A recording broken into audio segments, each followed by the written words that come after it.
wish is my command. This is gonna be the easiest yet the most delicious pumpkin soup recipe you'll ever make. First, we're gonna melt some butter, about this amount.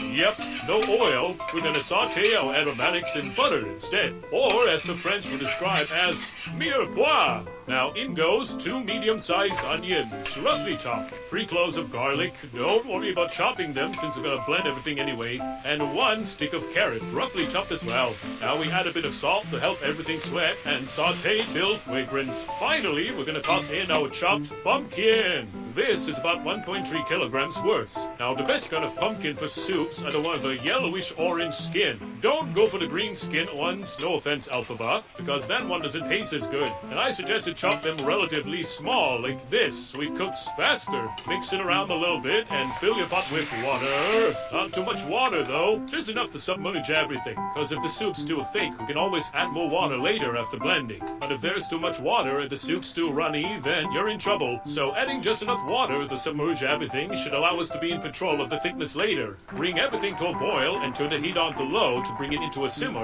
Now simmer for half an hour with the lid slightly tilted on. Oh yeah, I almost forgot. This is optional, but for maximum flavor, throw in 2 bouillon cubes. Because making good soup calls for a good soup base. I'm using chicken stock cubes for this, but you can also use veggie stock if you're vegan, or just skip this step entirely, it's fine. Now while the soup's simmering, let me show you how to make croutons. It's super easy and it only takes 3 ingredients. Some whole wheat bread slices, which we're going to cut into little squares. Toss them to a bowl with a pinch of salt and a drizzle of olive oil. Make sure everything's coated nicely, and all that's left to do is to toss into an air fryer.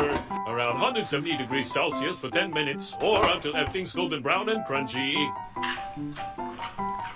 If you don't have an air fryer, you can just use an oven or toast it in a pan on a stovetop. After half an hour of simmering, it should be all mushy like this. Now, so time to blend. If you guys have an immersion blender, which is something like this, it would be super handy as you can simply blend everything straight from the pot. But unfortunately, mine's a little broken, so I'm gonna have to use a normal blender for this occasion. If you guys are using a normal blender as well, I strongly suggest you guys wait for about 30 minutes before blending. That way, it wouldn't be too hot and you won't have to worry about your blender exploding from the pressure buildup.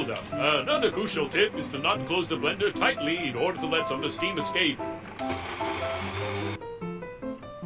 Alrighty, now to really take it to the next level is to add half a can of evaporated cream. Ah, gosh darn, I forgot to punch another hole at the top. There, now it pours out smoothly.